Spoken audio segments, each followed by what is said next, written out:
welcome to episode 184 of Cinematary. I'm your host, Zach Dennis, and I am here with Lydia Creech and Dylan Moore.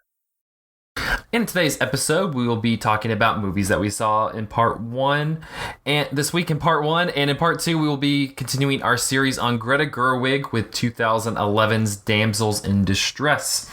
But let's go ahead and do movies that we saw this week. And the first one, I think, is probably the one that most people in the United States and around the world have seen over the past weekend, and that is the latest from Marvel.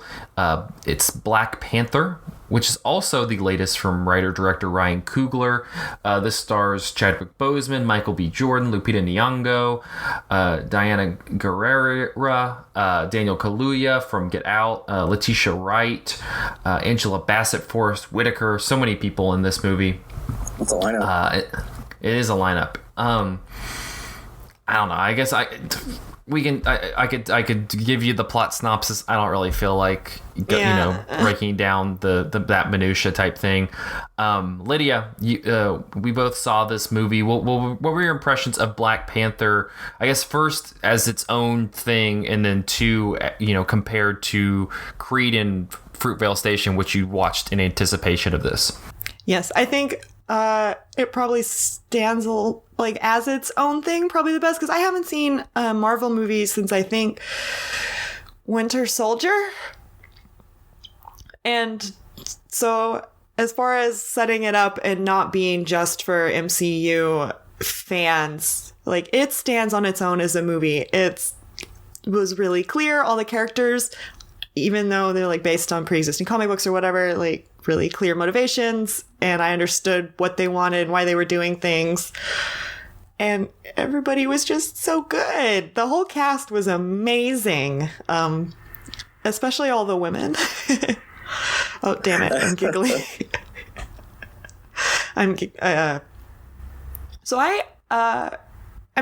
To back up just a tiny bit, I guess superhero movies aren't really my thing. I have kind of a big problem with Disney's Marvel formula. I think we've covered it several times in the podcast, but I felt like Black Panther, I guess it escaped most of the Disney, felt like it was just setting up the next thing.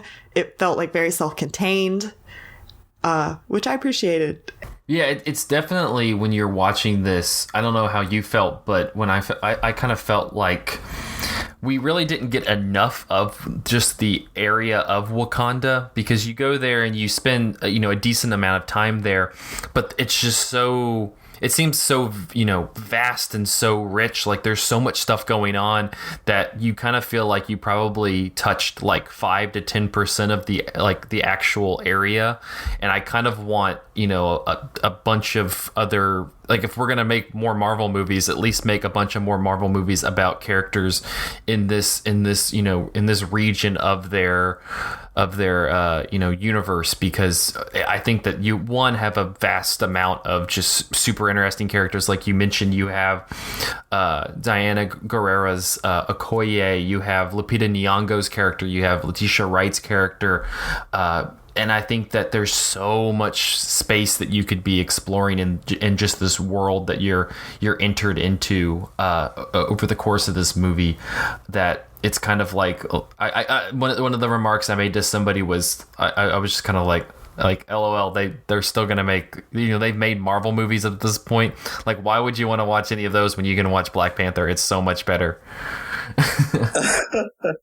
Hey Zach, you kind of make me think that you want a Ozu movie set in Wakanda, right? It's just small. Let me stop you there and say that's the best idea of all time.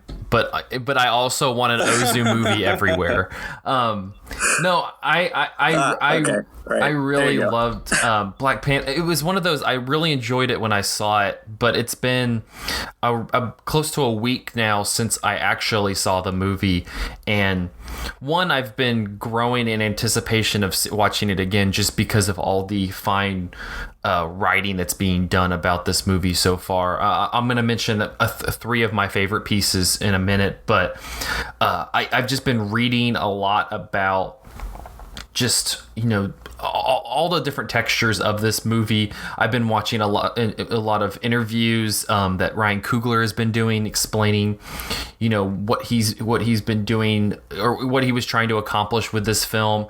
I would recommend he did it's about 9 minutes long, and it's this breakdown of an action sequence in the film that he did for Vanity Fair, and just over the course of that 9 minutes, I was just completely blown away with the amount of layers that he put into this, 5-6 minute long action set piece. It's just, I think that this Black Panther as a movie eluded me a little bit initially, just because I think that there's just this fear that it's really capturing, that I just as me as a person am kind of unable to fully grasp on at least one viewing. I think that that's what's been so great about the writing about it, is just it's really enlightened me on a lot of the themes and a lot of the just everything that he's kind of playing with this massive movie. And before I forget, let me just mention the three pieces, if you want to read some amazing writing. First, in the New Yorker by Jelani Cobb, is Black Panther and the Invention of Africa. The second one is on BuzzFeed. It's by Kovi Biakolo, and it's Black Panther Forces Africans and Black Americans to Reconcile the Past. And then finally, it's the review of the movie for The Ringer by K. Austin Collins, called Black Panther is Marvel's first genuine masterpiece. I would recommend all three of those pieces. They're fantastic, and really, in the days after seeing the movie, kind of opened my eyes and made me much more excited to watch this a second time, because I really do think that this is a deeply special movie and something that's so different from everything else that Marvel's doing. I think one of the really cool, I don't know if I feel like maybe I've kind of enjoyed reading the criticisms and analysis of Black Panther more than I actually enjoyed the movie. And I'm not saying I didn't enjoy the movie, again, because it's just not really my genre, and it does eventually a little bit kind of fall into it does a little bit of the things, right? Yeah. No, it does, and I do agree with you with your point that, yeah, reading about it and kind of the ideas that people are wrestling with in writing, post the movie is, that's why I say it didn't really hit me on the surface in that first viewing. But sorry, continue. I think that's really, really great that it is. It's like people are finding complexities and really wrestling with some of the ideas and themes that that are embodied in kind of the characters of Black Panther and Killmonger, right? And just Wakanda as a nation and what their policies are or should be, right? And so that's been really amazing that a kind of Disney movie did that. It reminds me of old school Hollywood, old school studio, which we keep comparing it to. This is kind of ideologies that are buried in there.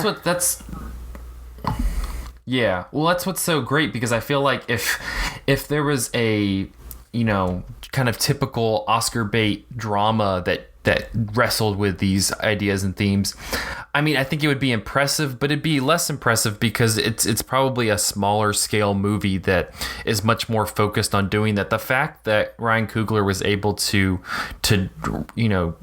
deal with all of those just themes and do it on such a massive scale, and especially a studio movie and a Marvel studio movie, I kind of find that more impressive than anything, because we've seen countless times these kinds of movies that just feel stale and boring and lifeless, and so to give something that is so rich and so complex on such a giant, massive, $200 million scale, that's so cool.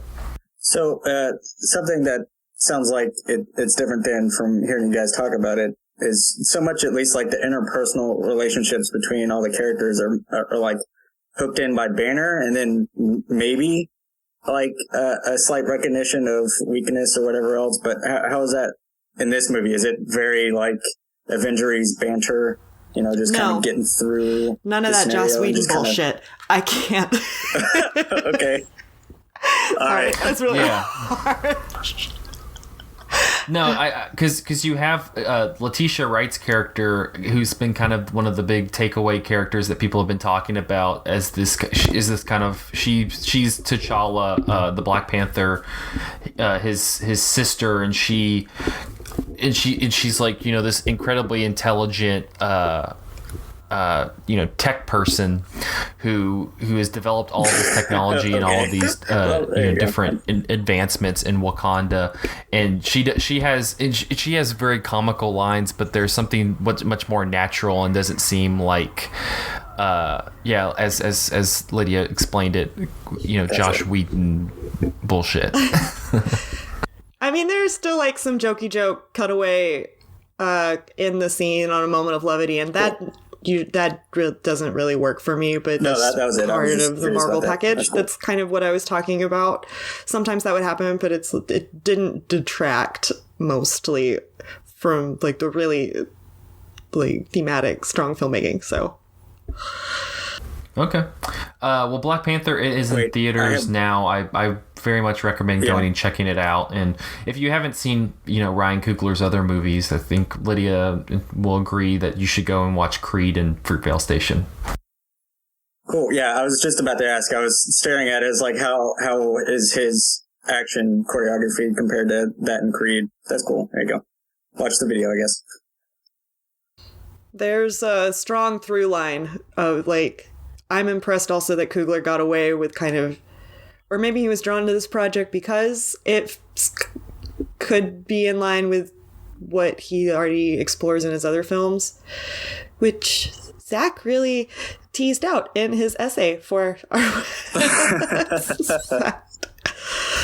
Yeah, no, you should. Yeah, I would definitely recommend that video. She's like, all right. Well, Lydia, you had another movie that you wanted to talk about. This week I watched Contact, which 1997 film starring Jodie Foster, directed by Robert Zemeckis. It's about wormholes, Jodie Foster. Damn it. Jodie Foster is like looking what? She's the radio things in the desert. Jodie Foster is looking for signs of communication from beyond our galaxy, and everybody, like treats her like a crackpot, but she's right all along, whatever. I mostly watched it because it was playing at the IU Cinema, so I got to see it projected on actual big screen, and B, because of this always happens, the Next Picture Show podcast paired it with Arrival, which I had a lot of problems with. And I enjoyed Contact so much better, and I don't know if it's because Zemeckis, like at his core, is kind of a populist filmmaker, which can lead to some pretty confusing, weird messages. But at least it's really entertaining and not depressing. And it's like a huge spectacle at the same time, right? Because that's what Zemeckis really goes for. So in this case, what's like the confusing message, the mixed message the movie's sending? So you have Jodie Foster's character who believes in science and is like really searching for scientific answers to questions of, are we alone in the universe, and what is our place? And then she's kind of contrasted with this character played by Matthew McConaughey, who's like very, very spiritual person. Confused, I can see it. And the problem is with Zemeckis is he doesn't necessarily refute either position. Again, you get these very confusing messages about just gotta have faith, and I don't believe we're alone because of faith. And then Jodie Foster is like, no, we have science, and like I'm communicating with people, listen to this radio. But then she has an experience with wormholes, and then everybody at the end is like, we don't believe you. And so, science and faith are the same thing. Except they're not. Let's be clear here. Those are not the same thing. But you can kind of forget that, I guess, while you're watching it. Maybe be the intent of it is just to square it in the middle and you're like, I don't know, both? Well, I think that's what Zemeckis does, and that's why watching a lot, like, Forrest Gump is, like, a really frustrating film, right? Because it's trying to have the messaging two ways. So it appeals to the widest amount of people. So you can have people who watch Contact who are like, yes, scientific evidence. And this affirms my belief in just you have to be empirical all the time. Or you can have people who are, maybe more faithful or spiritual. And they're like, but you see, this is really making an argument for science is like faith. And it doesn't really come down on either side, I think, or it does so in a very confusing way. Right.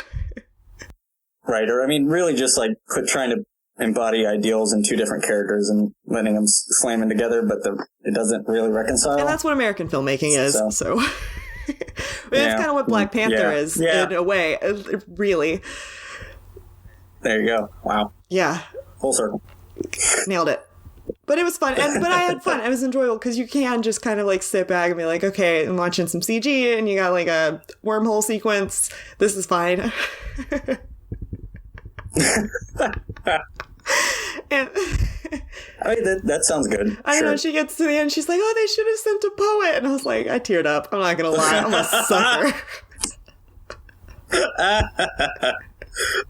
Good. I was like, okay, Contact. And I think this would be a really hard movie to watch if you've ever lost a parent. Just sad.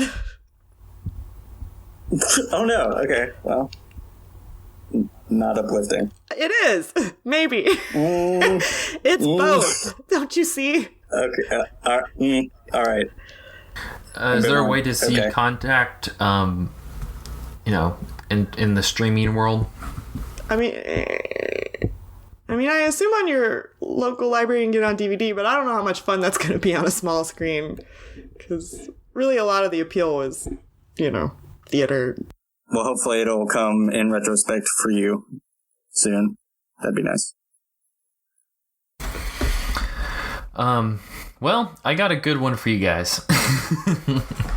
I have the 1988 seminal classic Robo Vampire. Lay it on us. It's not. Let me just preface at the very beginning that Robo Vampire is not about a robotic vampire, but it does deal with robos and vampires. Is it? Oh, okay. Yeah, I know. So I caught this at a recent screening by the Psychotronic Film Society here in Savannah, and let me give a little bit of backstory before I get into the movie with the director. So the director is Godfrey Ho, and he is this Hong Kong director who specializes in making quote Z-list movies, Z movies, because you have like A movies and B movies. Well, Godfrey Ho makes Z movies, and kind of his shtick was that he would have like a 90-minute movie and he would shoot 30 or 40 minutes or something of it, and then he would take the rest of the movie and just piece it together from just kind of random movies or well-known movies, and just kind of grab stuff and put it all together to kind of make some semblance of a story. And then boom, there's this 90-minute movie. And then after he would have the 90-minute movie made, he would and mind you, he'd pay the actors like $100 or $200 to act in the movie. Then he would pay people like $30 or $40 to sit down for like 2 hours and dub over this 90-minute movie. So every spoken part is dubbed over in just the most lazy way, because you can tell people are just kind of sitting there, they're not practicing or preparing the lines. They're just reading it as is and moving on. So the crazy thing about this though is also that Godfrey Ho now is teaching film at the University of Hong Kong, which sounds just like one of the strangest turns of fate that you could ever have, is that this guy is teaching people how to make movies. But Robo Vampire, I want to be a fly on the wall for one of those classes. Yeah.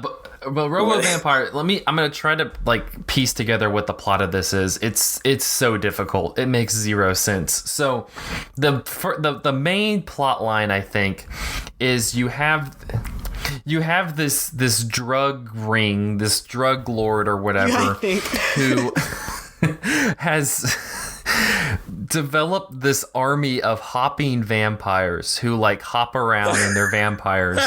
Sorry. And that's how he's smuggling his drugs, and whenever anybody tries to stop him, he like unleashes his army of hopping vampires at him and kills them. So are you saying that they can just jump really high, or are they hopping around like bunnies?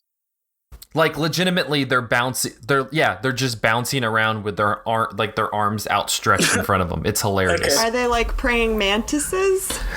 No, they're just bouncing. They're just bouncing up and down and like bouncing toward people. Okay. So he's developed this army of hopping vampires. You're saying it's just, like it's that's just what they do. They don't explain anything in this. Okay.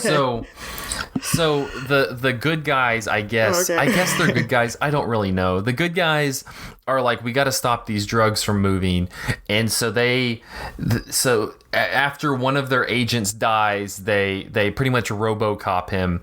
But this one is not like actual RoboCop. It's like this guy put on a hockey mask and some hockey pads, and they spray painted it acrylic silver, and that's Robo person. They call him Robo Warrior. Nice. So he's. Yeah, so Robo Warrior is there to take on the hopping vampires.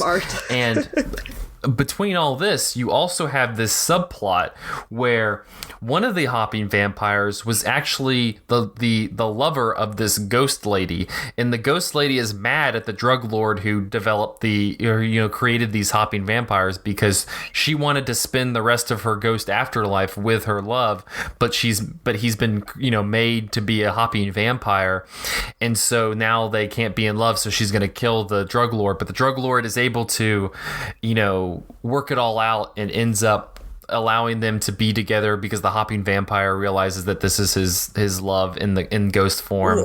And they Did you say this was only a 90-minute movie? Really?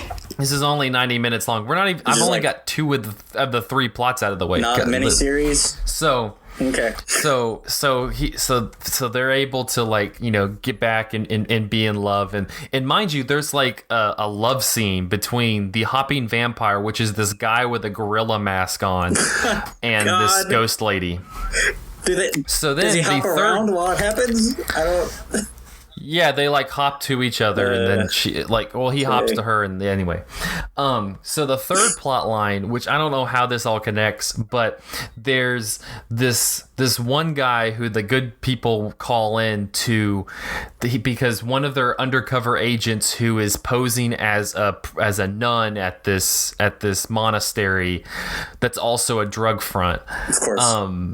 gets captured, and they're like, we got to save her. So they send in this guy with his team, and among the people he meets on the way is this woman, and they fall in love, but then they both get captured, but then they get saved, and they end up saving the undercover agent lady who was captured. Yeah, and that's that. Those are the three plot lines of Robo Vampire, and let me tell you, it's like it kind of feels like when you were a kid and it feels like kind of kids with toy things outside like a home movie. Like it feels like that, but it feels like the parents gave them like $150 to make it look a little bit better. And that's kind of where you got Robo Vampire. And I don't know, I thoroughly enjoyed it because it made absolutely no sense. But it was nice because it wasn't like one of those like so good it's bad movies where it's just like gratuitously violent or right. Like gratuitous sex. Granted, there's like some boobs in it from the ghost lady because they're having a ghost boobs. Yeah, there's ghost boobs because she's making love with her hopping vampire lover. But it's not like this. The words you're saying are so bizarre. But it's not like it's like this. But I'm just saying it's not like this like grotesquely violent or like it's pretty like tame in that regard. It's not like anybody's head gets blown off. Mild ghost boobs. It's good.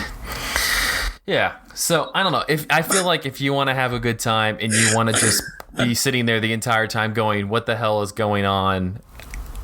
I think one, you should check out some Godfrey Ho movies, which I am definitely going to be trying to find some more of them. But you should definitely check out Robo Vampire because it was so bonkers. Huh. It was fantastic. Yeah. Okay. Yeah, I'll watch that. Did any of that make any sense? When you just said like a lot of words. When you say make sense, you mean in like a Mad Libs kind of way. Yeah. That's pretty much how Godfrey Ho directs or makes stories. It seems he just kind of takes Mad Libs and he just goes, all right, because the guy who was presenting it was saying that a lot of the times he loves kung fu movies, and so he'll just toss ninjas into the movie for some reason. So he's like, you'll have like this like love story between these two star-crossed lovers who did whatever, and they're just enjoying their lovely lives, and then ninjas will come out of nowhere because he just found some kung fu movie that he loves and threw that in there. And one of the other things he likes to do is he'll just do needle drops, and so you'll just be in the middle of the movie and he'll play like the theme from Star Wars and you can hear like the record scratches because he just like felt like putting the Star Wars theme there. It's truly insane. So was his career just like his VHS just getting swapped around? Because I don't know how he can like skirt over all that copyright without just getting dumped on. That's amazing. It truly is amazing. Like he used aliases, so like whenever you watch Robo Vampire, it says it's directed by Joe Livingstone, which is one of his aliases. Like he hardly gave any interviews. He gave one interview. He was the guy who presented was saying, and he was like, the one interview he gave, the person was like, and the person who interviewed him was like a fan, but he was like, how do you get away with using those using other movies? And Godfrey Ho like straight up was just like, I don't do that. I don't know what you're talking about. I don't know what you're talking. Nice. Well, and isn't that like the best answer? Like I don't know. Like no, I make my movies. I don't know what you're talking about. Yeah. Can't get him on public record. It's self-incrimination. You can't get it. He won't do it. So if you can dig it up, I'm telling you, Robo Vampire is it's a good. We had that canon list where it was slumber party movies. Like this is a great like people are over, you're drinking, you want to watch something stupid where you don't have to 100% pay attention and you can laugh and talk throughout. Like this is the perfect movie. So Robo Vampire. All right, well, we're going to take a short break. We'll be back talking 2011's Damsels in Distress. Distress after this. Hey Cinematariats, this is your co-host Lydia Creech with an important message during this break in the show. Cinematary would like you to know that we do not want your money, and we don't want to place ads in the show at this time either. That's not why we do this. We do it because we enjoy each other's company, and we want to bring you our pure, unadulterated opinions on the world of cinema. However, there are a few things you can do to help out the show that we would greatly appreciate. First, leave us a review on iTunes, 4 or 5 stars only, to help us reach more listeners per the algorithm gods. Secondly, send us a tweet at Cinematary, or better yet, send us an email at zach@cinematary.com. That's Zach, Z-A-C-H, so we can hear from you guys for a change. I'd especially like to hear if you're a human and not an android who also likes Blade Runner, or maybe you have a suggestion of a movie you would really like to hear our opinions on. Regardless, let us know your thoughts and we will read them out and respond to them on future episodes of the show. Finally, please share the show with friends and members of your family who you think would enjoy listening to and participating in our film discussions that we bring to you guys every week. So, to recap, review, send us your thoughts through Twitter and email, and please share with your friends and family. We would greatly appreciate it. Thanks for listening. Now back to the show.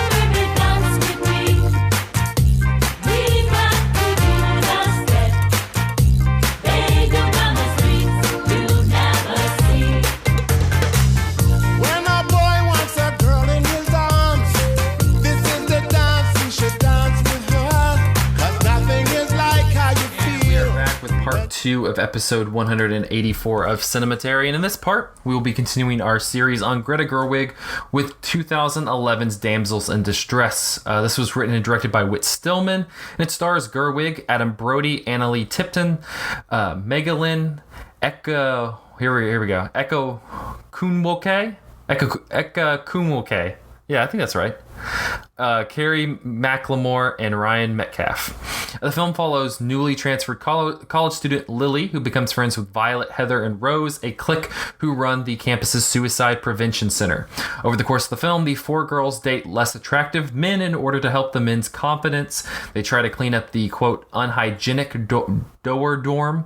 They clash with the editors of the college newspaper, The Daily Complainer, who want to close down the elitist Roman letters fraternities, and finally they try and start a new dance craze called the Sambola. The film was Stillman's first produced feature since the last days of disco. In August 1998, he had moved from New York to Paris with his wife and 2 daughters. That time, he wrote a novelization of the last days of disco, plus several original film scripts which were not made, including one set in Jamaica in the 1960s. He resolved to make a lower budgeted film in the style of his debut, Metropolitan.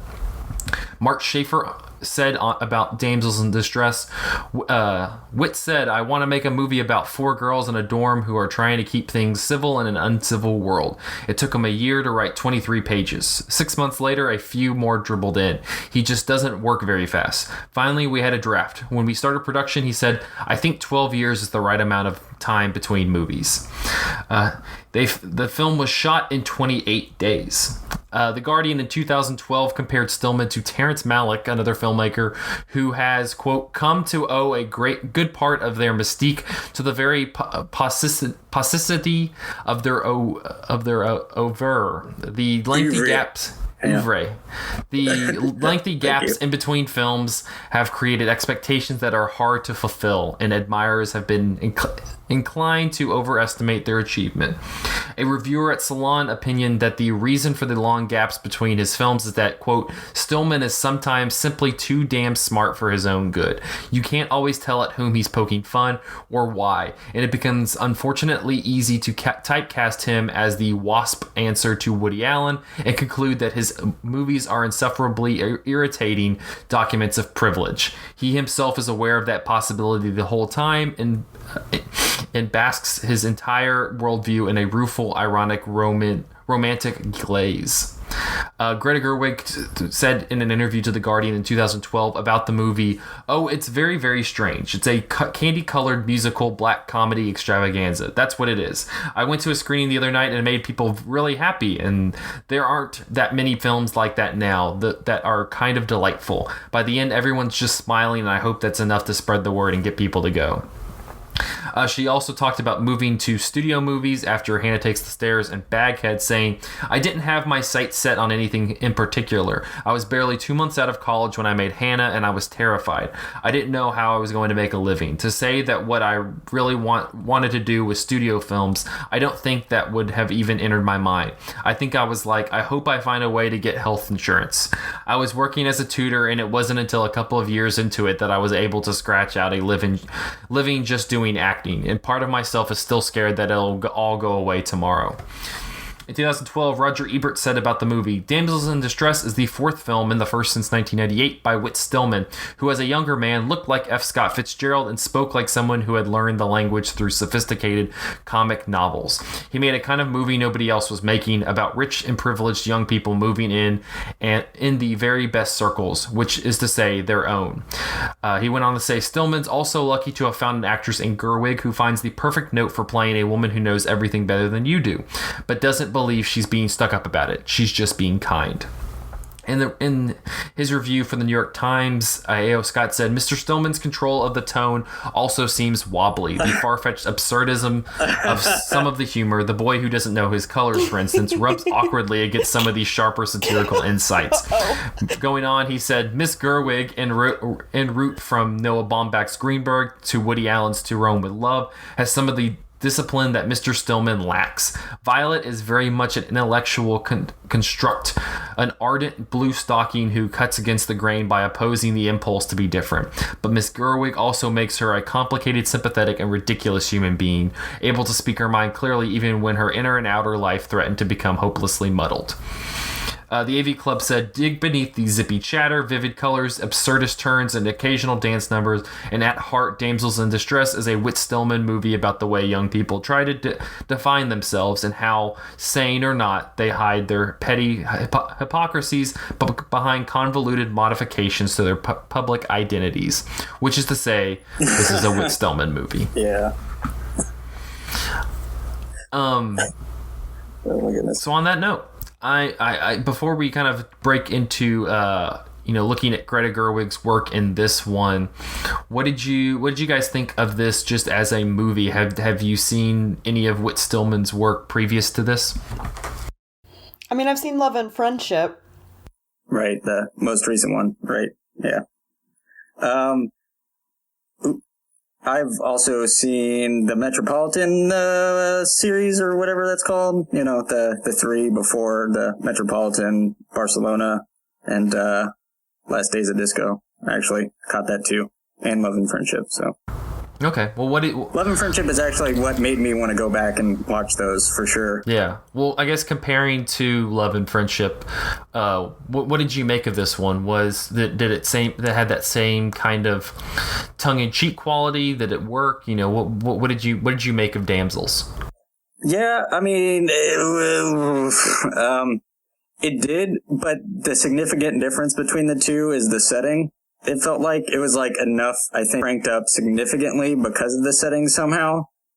The tongue-in-cheek dialogue of the Love and Friendship is like so keyed into this weird image I have of drawing room comedy dramas, you know, the British back and forth stuff. So like it fit in and it played with it in such a good way. I mean, Kate Beckinsale and Chloe Sevigny are so good at working that dialogue, and just being great against and with one another that worked. But here, it looked like he was ensconcing it in the 50s in its own way, or like with a whole bunch of different things. But at the very beginning, it like had that, it significantly like doing a 50s music cue thing that immediately set it in a place, but it's set in the present.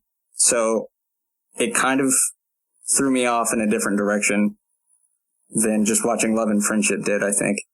But that's not to say I disliked this movie. It was just, parts of its sense of humor were, I'm not going to say too quirky, but definitely like I wasn't sure what there. So yeah, I only have. Go ahead. I'm sorry. I only have Love and Friendship. No, to compare it to, and I guess what comes across in What's Stillman for me is a lot of the jokes are just said so quietly. Yeah, very subdued. I mean, they're absurd and weird, but like not really highlighted as a joke. And so, I guess if you're just watching this Damsels in Distress straight, it can't just be like weird and not off-putting, but like quirky, like almost like unbearably quirky almost. But I liked it. But I was there for that. Well, what worked for you? I think, again, only have Love and Friendship, but I like Whit Stillman's idiot characters. I really liked the guy who didn't know what colors were, just like I liked how Tom Bennett didn't know what peas were. I agree with you, and I think it felt like that was something he started with this one. Okay, I don't that was my remember question. That there's exactly those kind of characters in his previous movies, or that if they're there, it's like not as obvious in that way, as that they're intentionally like, wow, they have a large gap of not understanding something, and it is very clear that they blink very slowly. And so Doofy. doofus, right? This is the word that comes up in this movie. It's inelegant. Doofy, the plural, or doofuses if you want to be elegant. Apparently, yeah. Oh my goodness, Zach, what do you think? I'm in the same boat as Lydia in terms of previous Whit Stillman movies. I've only seen Love and Friendship, which I adored. I loved that movie when it came out. I believe last year. This one was kind of tough for me to kind of figure out. It does have that ultra privileged characters kind of similarity to Love and Friendship, where a lot of the humor is kind of in their lack of understanding of other people. I think that there's something much more charming in that in Love and Friendship compared to this, because, and I think that you alluded to it, Dylan, but having that period piece and I think that it allows for another degree of like pompousness, where you have these giant hairdos and these giant dresses, and it's just kind of it's all so like large and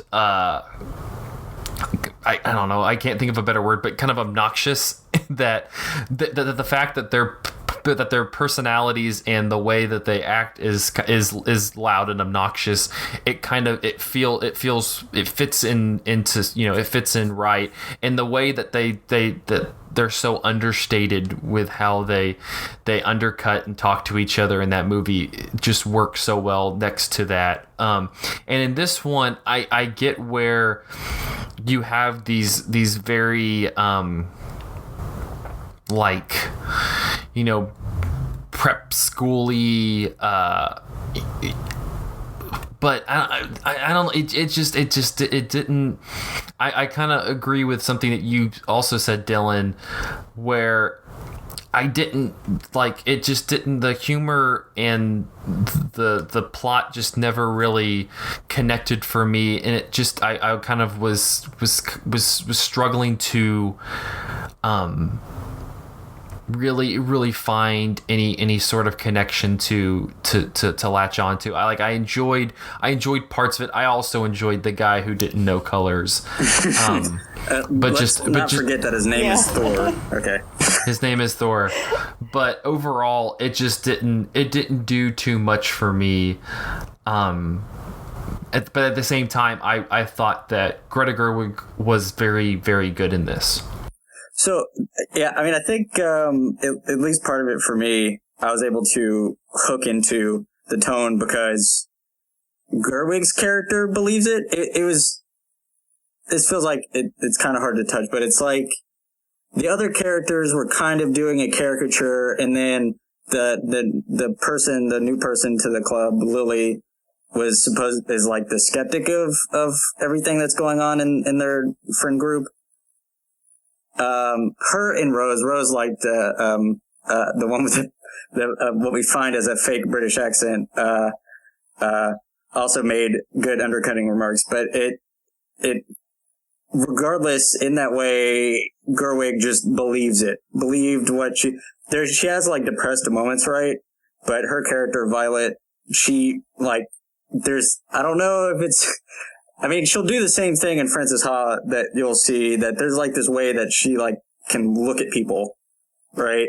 That it's like filled with understanding and emotion, and it just kind of gives you some buy-in. I don't know how else to describe it, but because of that, it made it work. Like, she so believed in her absurd plans about perfume soap and the dancing number as a means to fight depression, that, and at least in this movie, it does, right?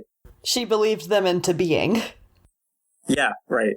She ropes people into it for sure.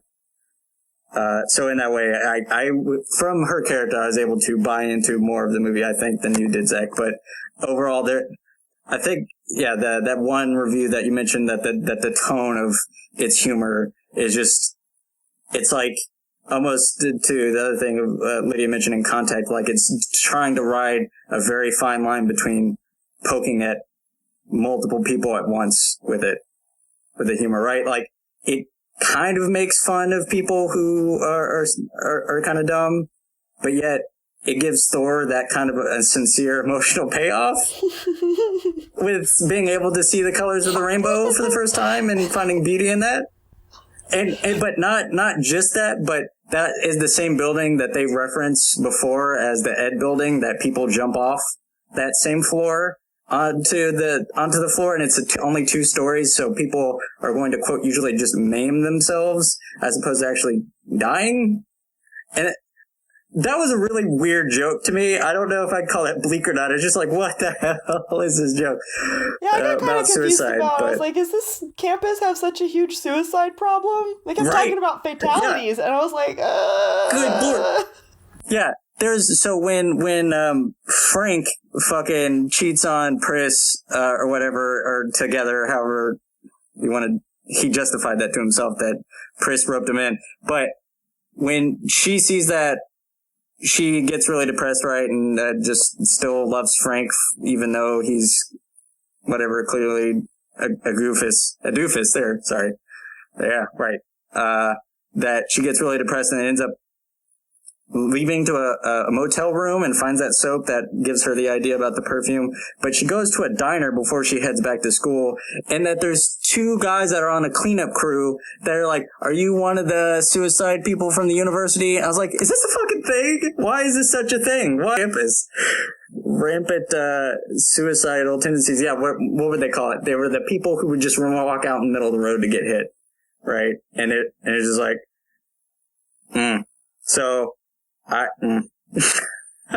don't know, but so to my original point though, that it's funny that he tried to like turn that image of someone jumping off the roof, and in this case Thor finding meaning in education and learning, because he was able to learn his colors that he did not know before, right? Like, that is the same, like, they were worried he was about to jump off that roof. But yet, what he was really there for was to admire the rainbow. I don't know. That's like the tone of this movie. It's like, I don't know. I believe it. The person who played Thor may seem pretty sincere, but it's just like, you kind of squint at it and you're like, nah, might. I guess that's kind of the core of the movie is, if you believe it to be, it will be. Oh my God, shut up. I think that's just kind of like that's what they get to. They kind of give Greta Gerwig's character this backstory about how she had a different last name, but she made up a new one to give herself, and she had all of these OCD like tendencies. But I think it's, I don't know. It is one though that I would maybe give a second shot to, because I think it's one of those movies that you do have to come in with the correct headspace to kind of get its thing, get its shtick. I mean, depending on the crowd, I can see this being a good crowd movie, right?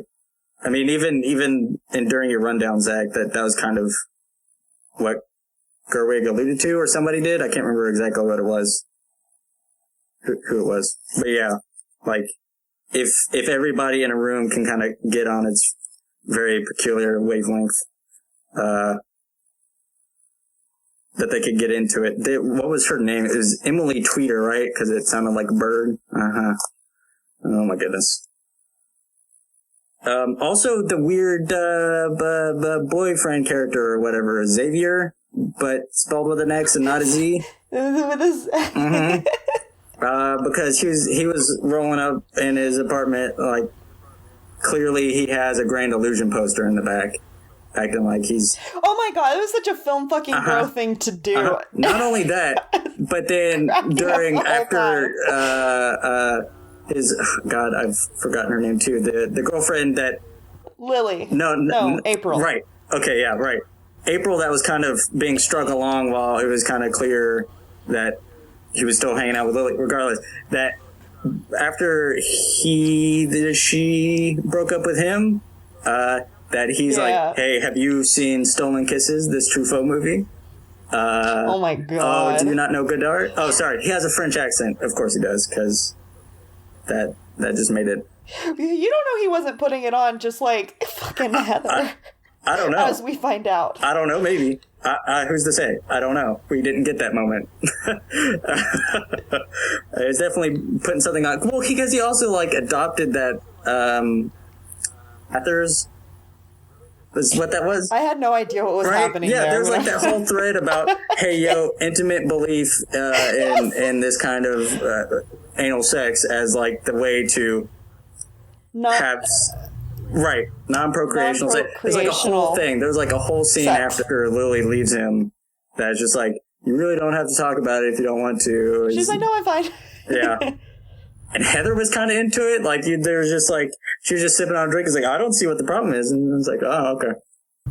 Very weird. Very weird. Just weird because it was so, because of the rest of the tone of the movie, his belief in that felt specifically affected. And then, of course, towards the end, he loses his belief. Right, there's like that whole subsequent scene. So, So what do you guys make of this kind of, I guess, thing that Whit Stillman uses to structure his movies, of these kind of privileged characters who are, making their way wherever. It's very apparent that that's kind of the thing in Damsels in Distress as well as Love and Friendship. And I mean, is that what do you kind of make of that type of story that he's telling? Well, I think it works. I think this one, for me, range just, for the stuff that we've already mentioned, but in all of them, they kind of do have a identity crisis of sorts, right? Like, they talk so much that it almost, there's like a level... Gerwig does talk a lot in this movie. Yeah. That there's a way that it almost seems like while they're saying it, but, I mean, I know that sounds obvious, but it's like, it is clear that they're hiding what they thought was actually uncertain by sounding certain and confident, right? Does that make any sense at all?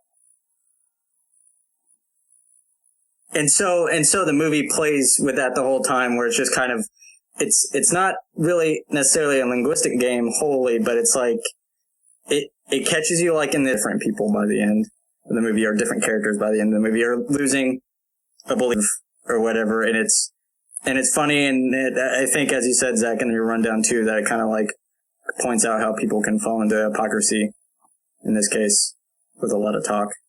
So, Gerwig gets her dance number, though, so that's good. Or Violet does. She had several dance numbers. I don't know, I was thinking what you said about how love and friendship works better for you, Zach, because it's kind of like this quote-unquote period sort of thing, and it's got all the trappings and like costumes, but I was kind of, I don't know, I think maybe Damsels in Distress worked in a similar way for me, not like a 50s period, or I don't know what they were going for, but like this very like small private liberal arts northern college, like that's a very sequestered world, and it's like weird when Gerwig leaves. And she's no, like it really is. And you mentioned the scene where the two workers at the diner are like, one of those suicides, and it's like, no, she's this weird white girl handing soap out to this waitress who doesn't give a shit. And it's like, oh no, you need to go back to college because you can't function out here. But by the end of that scene, it seemed like they were kind of buying into it, I think they were like, no, good for you. Like, go back to school. You think they were just humoring her super hard? I absolutely think that. Like, oh, okay, honey. whatever works for you. That sounds good. Just don't walk out in the road. Mm-hmm. I guess I view this movie, now that I think of it, I think I view this movie as like a weird cousin to Rushmore, the Wes Anderson movie. I kind of feel like those work on the same, not really the same wavelengths, but like kind of perpendicular, kind of close together wavelengths that it feels like you could have a double feature of those two movies.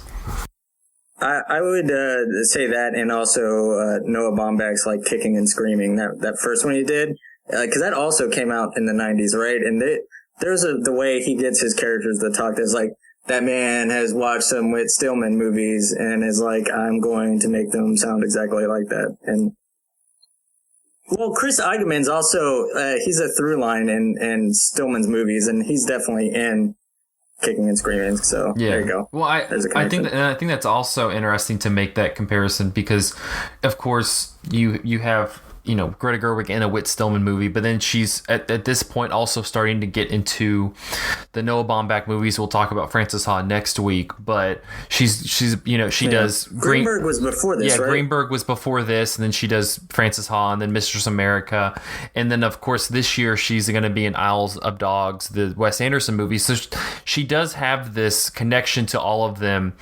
So I guess my question is, what works so well about her that she's able to, we talked about with Hannah Takes the Stairs, her kind of in the realm of mumblecore, and we kind of took a break last week with House of the Devil, but in this one, I think we can kind of start the conversation that we can continue next week. But what works about her compared to early on with Hannah Takes the Stairs and her other mumblecore movies?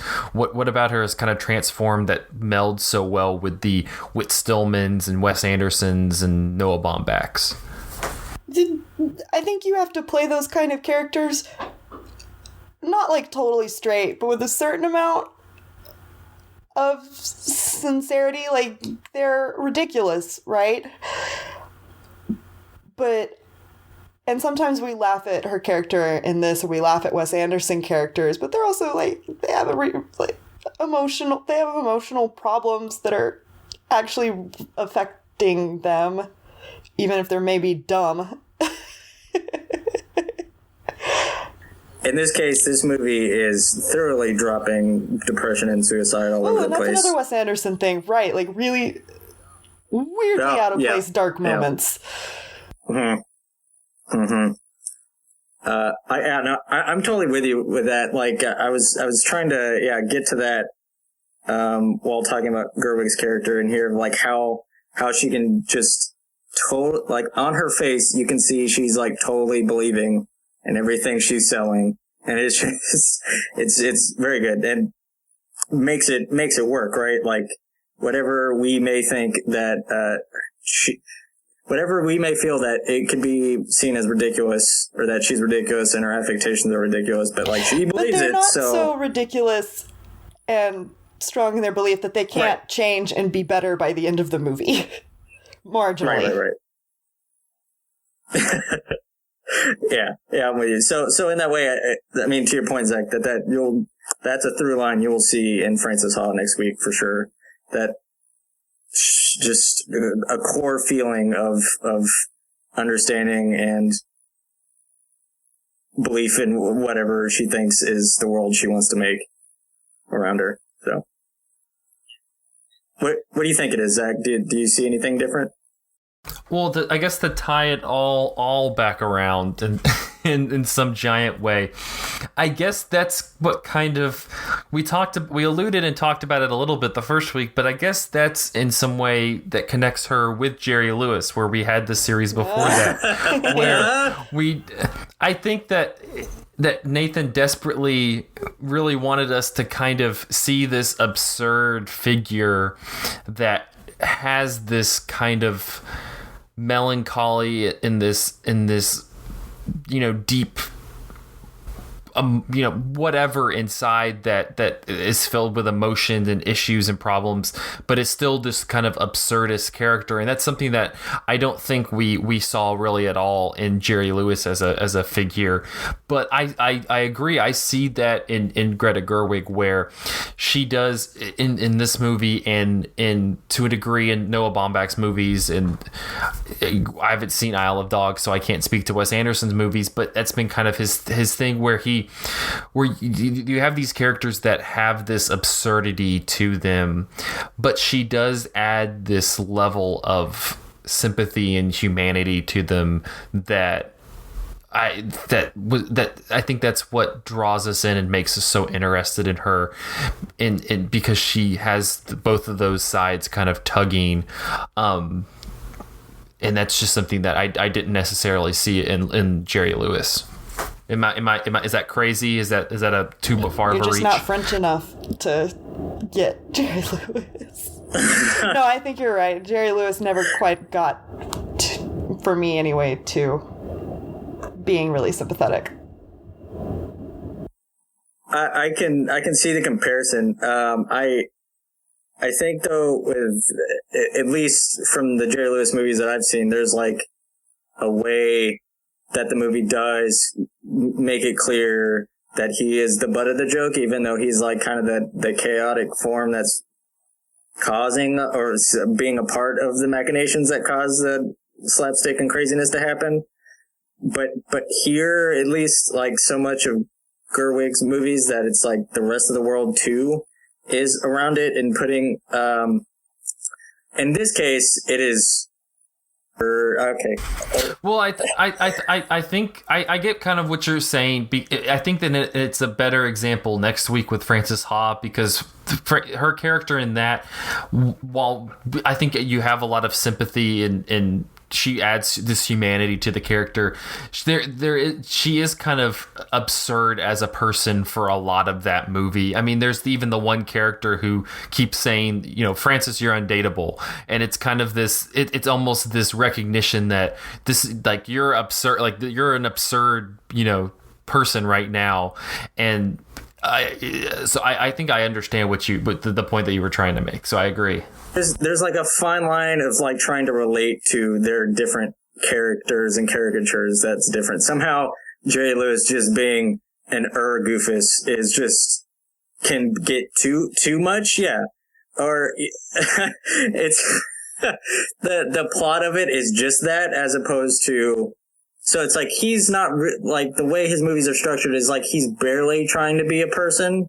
It's the line of his character is like not so much being a person, but definitely staying a character, as opposed to she's just being a person that's also really hard to be trying really hard to be a person, but can't.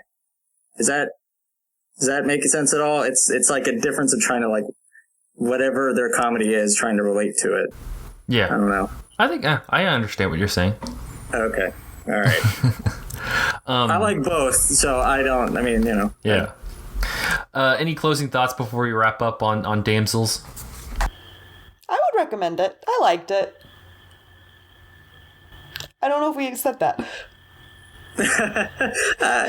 Yeah. I mean, I don't know. Like, if your entry into Whit Stillman was love and friendship, I just don't like. Maybe you'd be excited to watch this because it kind of feels different. It feels similar in that kind of rhythm of dialogue and the way they speak kind of way, but yet it strikes different things along the way. The absurdity is of a different ilk, like we've touched. So I don't know, maybe, yeah.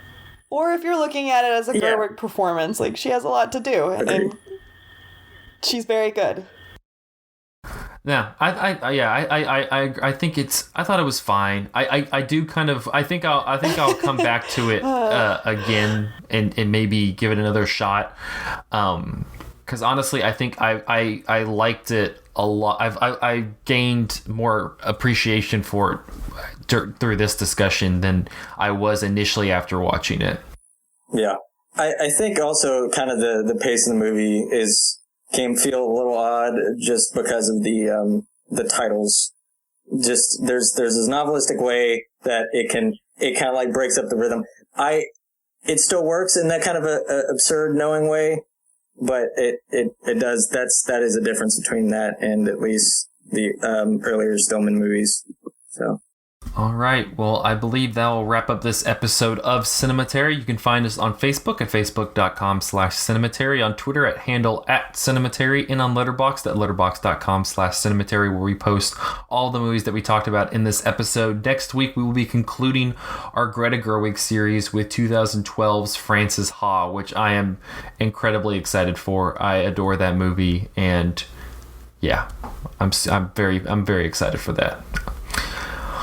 But until then... Oh, check out on our website a new review of Black Panther by Courtney Anderson for some written criticism. Yes. Courtney wrote a review of Black Panther. We have 2 reviews coming up next week. So yeah, be checking out the website. We've got some good stuff being made there. And then next week we will also be announcing our next series, which I'm very, very pumped to talk about. But yeah, until then, thank you guys for listening.